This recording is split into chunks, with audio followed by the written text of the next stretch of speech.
Hello, welcome to my channel, A Book Forest. My name is Kim, and today I'm going to be doing a review of A Knight of the Seven Kingdoms by George R.R. Martin.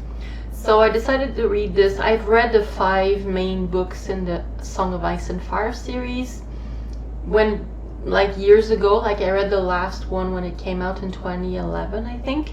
So it's been a while, and I enjoy them, but they are kind of dark and bleak, a bit too much for me. So I was like, yes, I enjoyed this series, it's great, and I'm kind of obsessed with YouTube channels talking about it, so all the theories.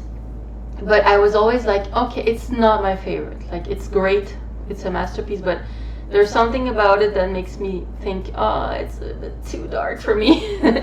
And I was always planning on reading this, and also I'm in the middle of Fire and Blood. So I'm a completionist, so I wanted to finish it all. But I didn't expect to enjoy this so much. So I really like this. I decided to pick it up now because, of course, like everyone else, I'm watching the TV series with my family. I'm watching it with my husband and my older son. And as usual, my husband watched it first, watched the first episodes, and he said, I think you're gonna enjoy it, because he knows my tastes. And yeah, I'm really enjoying this series. It's wonderful. But I read this first, and oh my god, I was so pleased with it. So if you were like me and A Song of Ice and Fire is a bit bleak and grim and, depressing for you, a bit intense, I'd say give this one a go. You don't even need to have read the series. You can maybe just watch the first season of the Game of Thrones show. It would be enough background to enjoy this.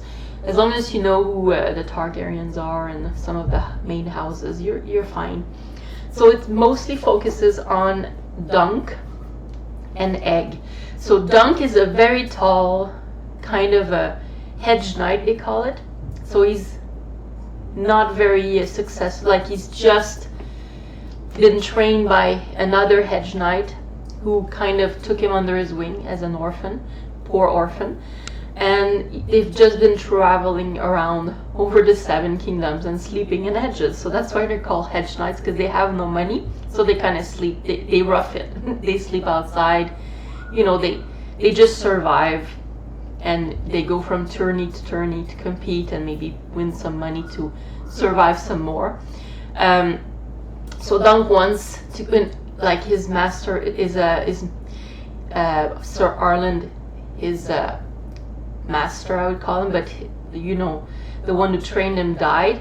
So now he has everything that the other knight possessed, and he just wants to enter a tourney and win some mail and another horse to make some money, to just be get on the first rung of the ladder, really.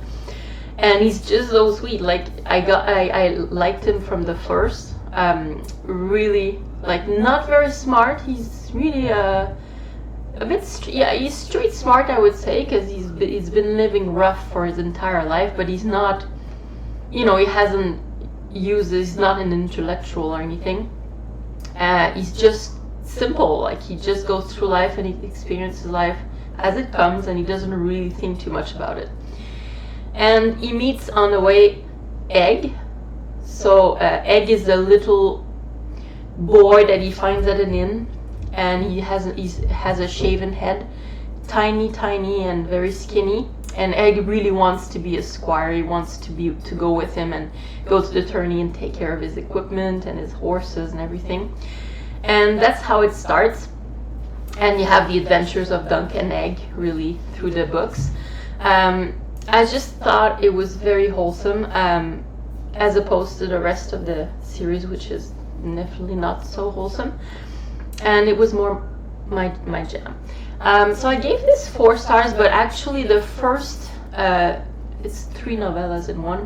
The first novella is called The Hedge Knight, so it's the story of Dunk and Egg and at the tourney, the first tourney, and there's lots of things that happen at that tourney, and we discover some mysteries or some truths that we didn't know about, or if you go in blind, it's great for you. I didn't, because I've heard about this for years, but I thought it was very sweet, and the relationship between those two, Dunk who becomes Sir Duncan the Tall, and Egg, is just great. So I would highly recommend. The first novella, The Hedge Knight, is a 5 stars for me. It even brought tears to my eyes. I was like, darn you, George Martin, you can write. So yeah, it made me emotional, and I'm really looking forward to watching the end of this series on TV. And then the last 2 novellas I gave 4 stars. They're still very good, it's just that they're not on the same level for me as the first one. And all through this book there's like illustrations, like they're sweet. I really enjoyed it. So it really has a different tone to the other books. Like this here. It's yeah. So I really enjoyed this series, this little series, and I really recommend. If you want to go into the Song of Ice and Fire but you're not sure, I'd say start with this, but just know that the rest of the series is a lot harsher. So yeah, that was my quick little review of A Knight of the Seven Kingdoms, and I hope you if you decide to pick it up, you enjoy it. So see you next time.